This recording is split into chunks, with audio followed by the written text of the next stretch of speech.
Welcome to Talking with the Experts. This is where we discuss great ideas to take your business to the next level. How do we know these ideas work? Well, it's because we're talking with business owners who are using these ideas. Business owners who have years of experience and expertise.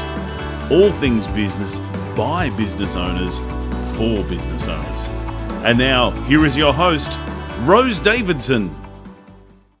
Hello, welcome to Talking with the Experts. I'm your host, Rose Davidson from rosedavidson.com.au. Talking with the Experts is all about business by business owners for business owners. You can find it on all podcasting streaming platforms and on YouTube.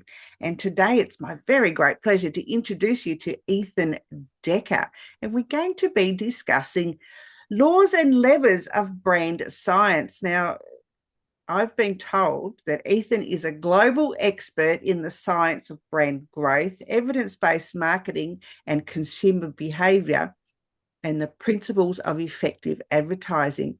He travels the world teaching marketing leaders and their teams how to use brand science to grow their business. His approach, the laws and levers of brand science, cuts through fads and zombie ideas, retrains people's marketing intuition and gives people the tools they need to be more effective, more efficient, and more confident in their marketing and branding activities. Ethan, it is such a pleasure to meet you. Welcome to Talking with the Experts. Rose, thank you so much. It's good to see you. And we were discussing offline about curse words. Now, I told Ethan that I didn't mind if there were curse words, and if he chooses to use them, then he had my full permission to do so. So I'm just warning people before we start that if you hear something that you're not comfortable with, then don't watch. That's my advice. I only curse in Russian as well, so that might help the folks who don't know Russian. Well done. Can tell me a little bit about your journey and how you ended up, teaching people about these laws and levers. Yeah, I did not set out on my journey intending to do branding and marketing and advertising. I set out to do ecology, actually. Long ago, I was an ecologist. I studied ecosystem science. I actually got a PhD doing computational ecology. I studied fractals and chaos theory and all those things that Jeff Goldblum shows in the old Jurassic Park movies. A butterfly's wings in Tokyo can cause a tornado in Kansas, that kind of stuff. And somehow through a series of unfortunate incidents, I ended up in marketing and advertising. Now, on the other hand, it did take me around the world, and that was a lot of fun. I got to do a lot of market research in countries all over the planet. And then from there, got into marketing strategy. And when I did, I said, well, what's the science? What's the research? I was a researcher in a way. And most people just laughed at me and said, there's no such thing.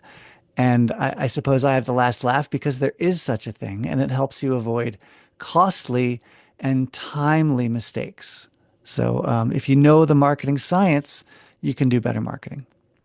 Wonderful. So let's dive into dispelling some of the prevalent myths around how brands are growing.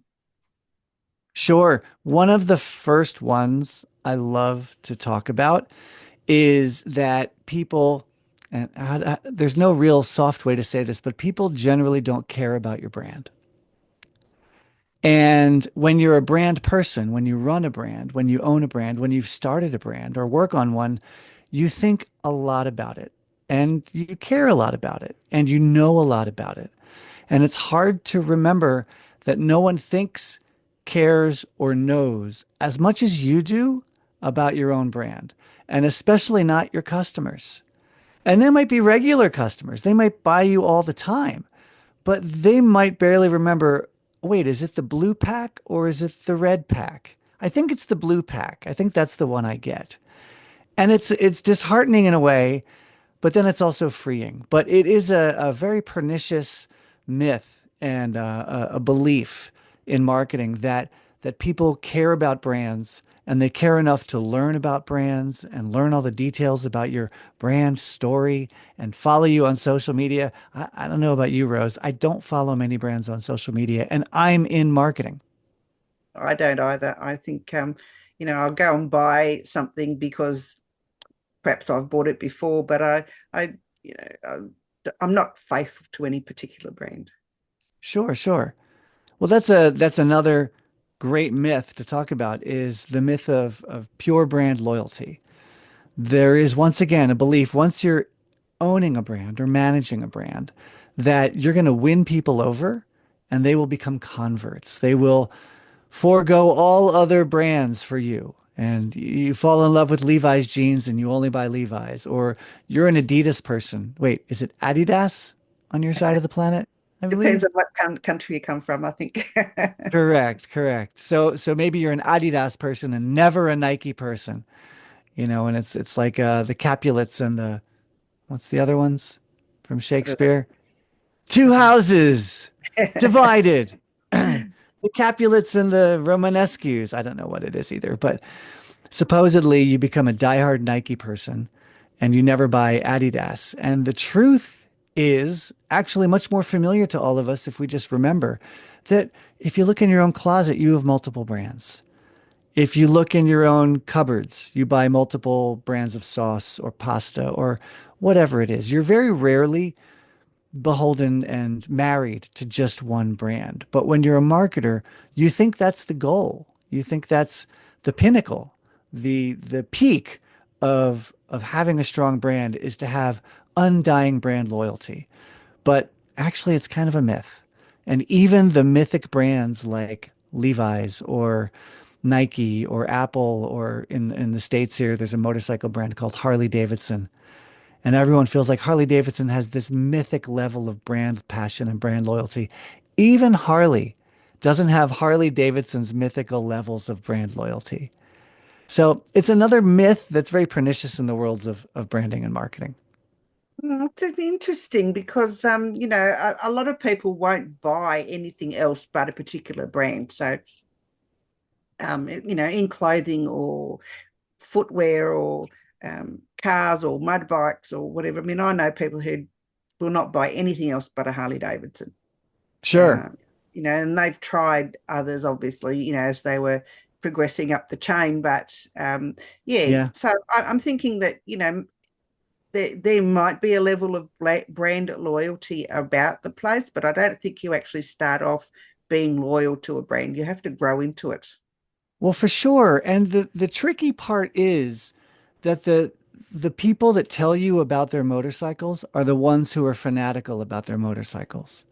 So the person who only buys Harley Davidson, that's probably the exception to all the folks around you who don't really talk about their motorcycles because they have two or three different brands and it's a Suzuki or it's a Honda and it's fine.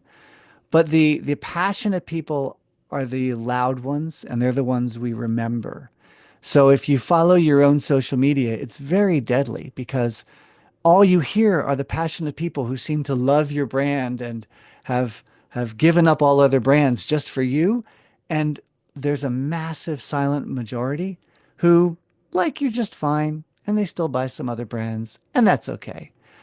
So it's You know, it's a self, you know, yeah, I go get ahead. that. Especially when we're like online marketers, like a lot of my friends are, they sell online. They don't do a lot of face to face marketing. Sure. They find that on social media that there are dips and troughs and peaks and whatever in how people are perceiving them or if they're Yeah. buying from them. And so how do we overcome that, so that there's more of a level playing field? Yeah, the first thing you have to do is, in a way, don't believe your own hype. You have to realize that for every one person that writes a glowing note to you about how much they love your product, there are 10 or 20 or 100 who are fine and they buy you maybe once or twice, and that's okay. And they didn't fall in love, and that's okay. I do this when I do workshops. I will often ask people, who has a favorite pair of jeans, a favorite brand, and invariably someone has a brand that they're passionate about, and it's a room of 20 or it's a room of 200 or 2,000, and I'll ask the question, and I always find that person, and they are a diehard with that brand. And then I ask two other questions, and this is where you have to change your intuition. The other two questions I ask are, first of all, do you buy anything else from that brand? Mm. And often it's not. You might buy Levi's jeans, but you don't buy Levi's underwear. You don't buy Levi's socks. You don't buy Levi's shirts, even though they make all those things. Mm. And then the second thing I ask, and this is the really funny one, I say, raise your hand if you own more than two brands of jeans right now. And invariably, you know what happens. 999 out of 1,000 people raise their hands. Mm. And Yeah. it shows you that we all fixate on that one person with the Levi's, and we ignore or forget or don't notice the other 900 who are happy buying a few different brands. So that one way out of the trap is don't read your own hype, don't read your own press. Listen to the quiet people too. Go seek them out. Go listen to the light buyers or the people who bought you once and didn't buy you again. And don't just read the rave reviews you get. Mm. Yeah.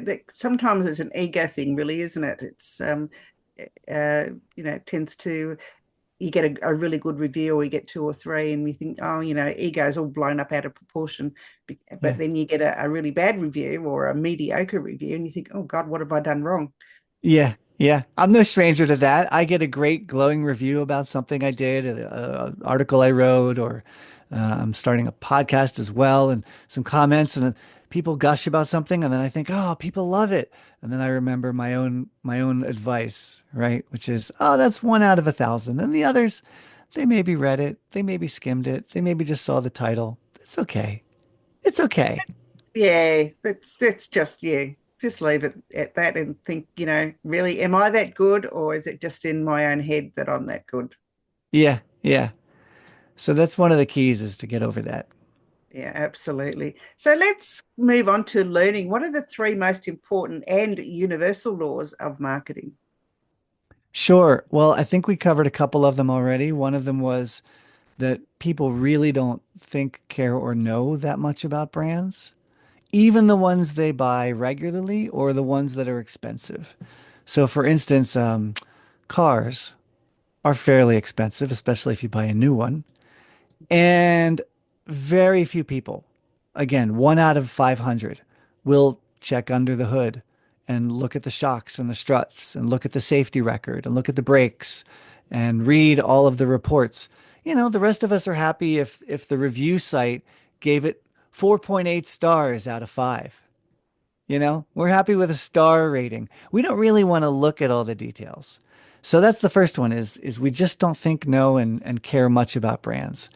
The second law is that we tend to buy across a range of brands, and that's normal. That's okay. We don't often have pure loyalty. We might for one or two categories. Maybe you've got a favorite pair of jeans. Maybe you have a car brand that you have bought over and over for the past 4 cars or something. But that's two out of, I don't know, 400, 500 different brands you work with every day. And it's easy to forget how many different pickles you buy or how many different brands of shoes you own because you're fixated again on the things you feel a lot about and care a lot about. And then here's another law, which is that generally speaking, big brands have higher levels of repeat purchase and little brands have lower levels of repeat purchase. So if you're a small brand and you have a lot of light buyers who come in and then disappear, that's normal. Now you got to make sure it's not exceptionally abnormal given your size, but it's a really regular law. So if you're a large car brand, like what's the largest car brand where you're at?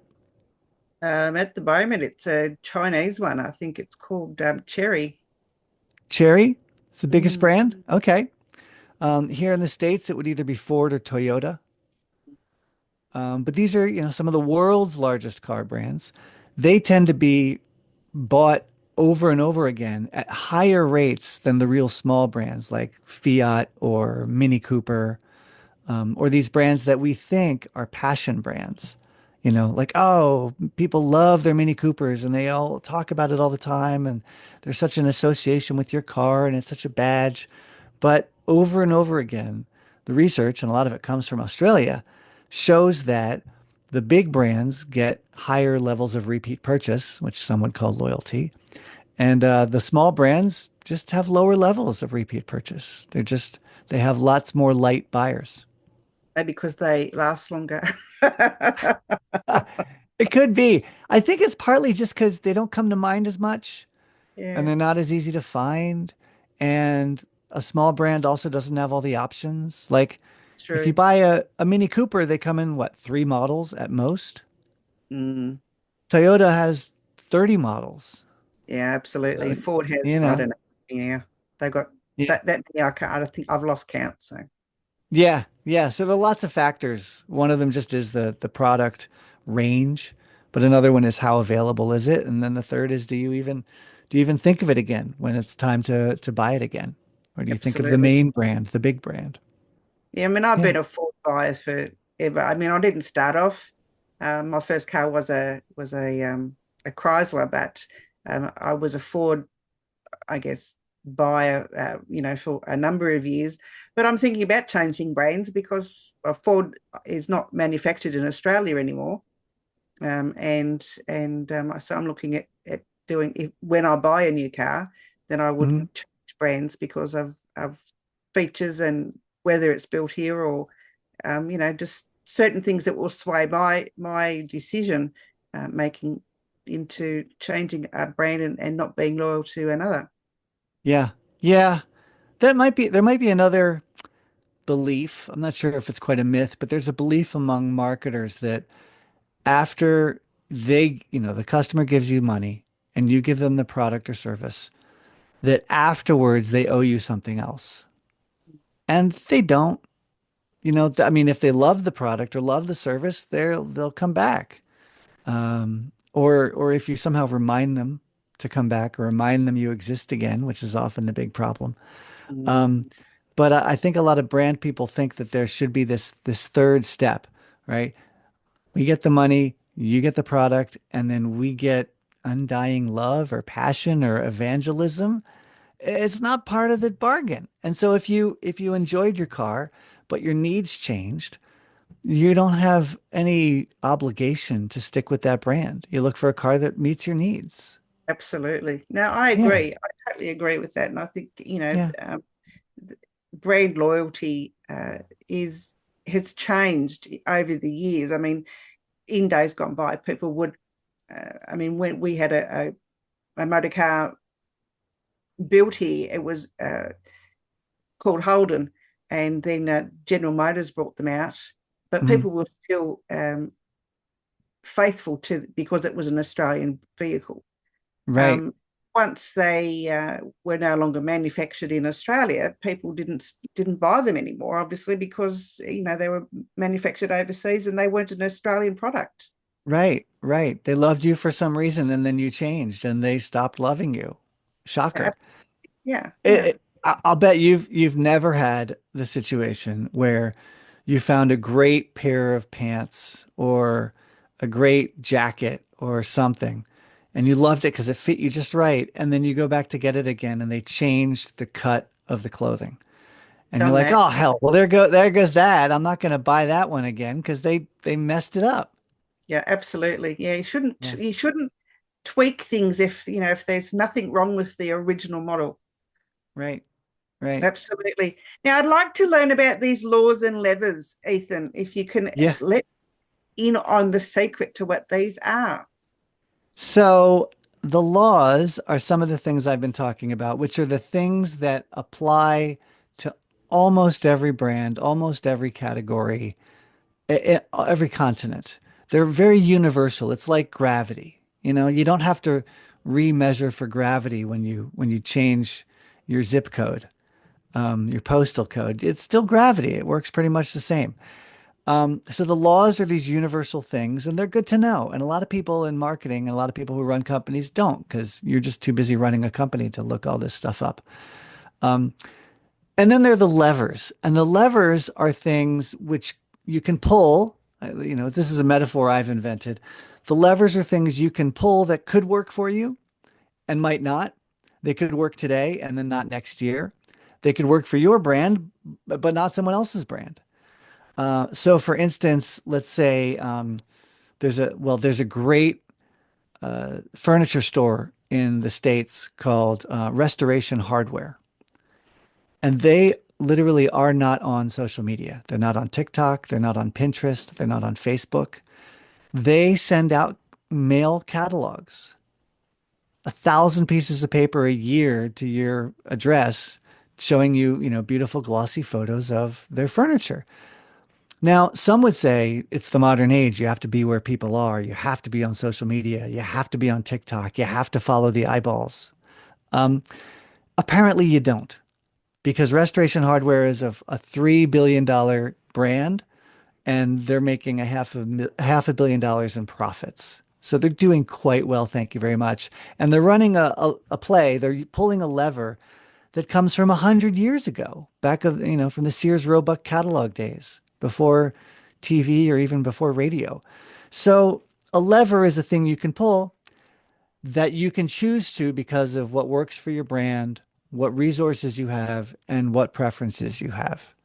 But it's important to disentangle the laws from the levers. Because some will say, oh, well, I'm on social media and it's working and everyone's on TikTok now and no one watches TV anymore. Quick, you have to be on TikTok. It's a law. But it's not. Being on TikTok is a lever. Yeah, it's a way of marketing, I suppose. It's just another step in the process. Yeah, they're optional marketing things. So the levers are options in your marketing mix and not requirements or rules or universal laws like the laws are. Yeah, so that's a key difference. Absolutely. And I think that, if we as marketers of our own businesses, and we don't have a marketing team behind us, we need to know what the difference is between these laws and what the levers are. I mean, there are laws to marketing. I'm pretty sure there are, strict guidelines to how you should be marketing your business, but those laws can be changed to suit a particular business, and so you can't just stick to something that might not work. Correct. And the deal with levers, which is maddening and horrible, is that the data doesn't always tell you which lever to pull. Like, Rose, the levers for you might be different than the levers for me. I do brand science and brand strategy, and I do brand trainings. And the way I market myself and advertise myself might be pulling different levers than you pull. And they certainly might be pulling different levers than IBM pulls, or, Bain Consulting might pull. But we can choose those levers, and we have to explore those levers and try them. And if some work, then we want to, put all our chips on those and really use those and exploit those. And if some don't, we want to move on. So levers you have to experiment with, but the laws are the things where you have to get it right and you have to kind of follow them because, gravity works no matter what planet you're on. Absolutely. Now, if you want to learn more about what Ethan can offer you, or, find out more about what these laws and levers are, you can find him on Facebook at Applied Brand Science. He's on LinkedIn as E.H. Decker, and you want to check him over on his website at appliedbrandscience.com. Tell me, what can people find on your website, Ethan? Oh, they can find a lot of orange. I'll tell you that. Being the brand color, I try to be consistent with that, but they can also find all of my old blog posts. I write a lot of information about the laws and the levers, so you can learn a lot while you're there. You can also learn about the services I offer. I offer high-end consulting, but I also offer some very affordable products and services for small companies and small brands as well. And then what else is on my website? I think there might be a little bit more about me. Not much about my dance history, but that's for a different time. Ethan, it has been a pleasure. Would you like to share any other information or anything else with our audience today? Rose, I think you nailed it all. Wonderful. It's been a pleasure. Thank you so much for giving up your time today. And I look forward to talking with you again soon in the future. Likewise. Bye-bye for now. Cheers.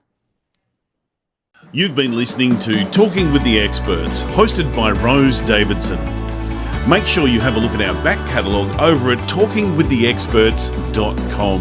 And be sure to subscribe to our podcast so you don't miss out on any episode. We look forward to your company next time.